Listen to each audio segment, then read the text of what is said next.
Okay, but are you almost home? Hello, welcome back to my channel. At the beginning of the movie, when two Boston police officers are murdered on the day that Henry picks up Spencer from jail when he is released. Spencer is scared of Sissy and avoids her even though she comes to the jail to pick him up. Henry takes Spencer to his house, where Spencer realizes that he is sharing the room with Hawk, who is being trained by Henry for an upcoming boxing career. That same night, Boylan is brutally murdered after receiving a phone call to be at a certain secluded spot at night. Driscoll, Bokeem Woodbine, is the investigating officer of Boylan's murder and tells Spencer that he is top of the suspect list. The same day, Terrence Graham, another cop, is found dead in his car, apparently a suicide. Police concludes that Terrence killed Boylan and then shot himself.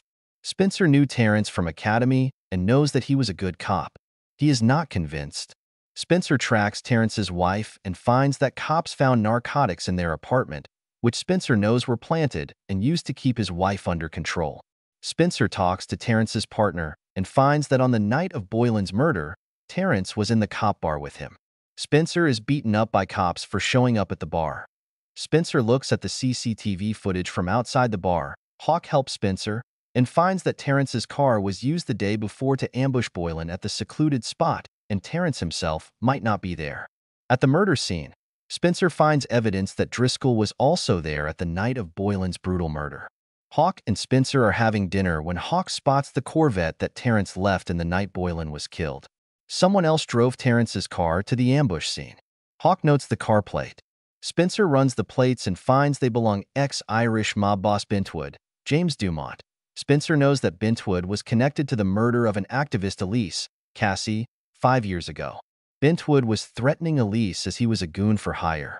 Elise was found murdered in the trunk of her car. A journalist showed Spencer a video of goons attacking Elise and killing her, which he claims was shared with the police.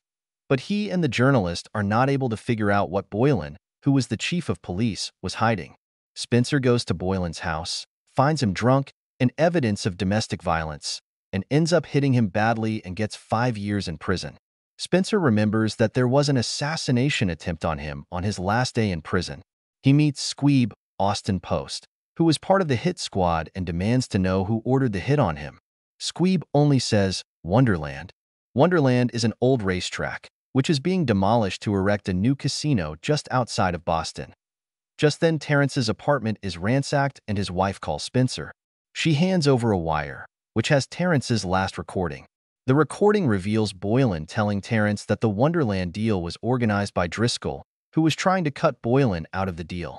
Boylan reveals to Terrence how the money transfer to the cops was taking place, which is why both of them were killed by Driscoll. Spencer meets Driscoll and gives him one last chance to come clean. Driscoll refuses.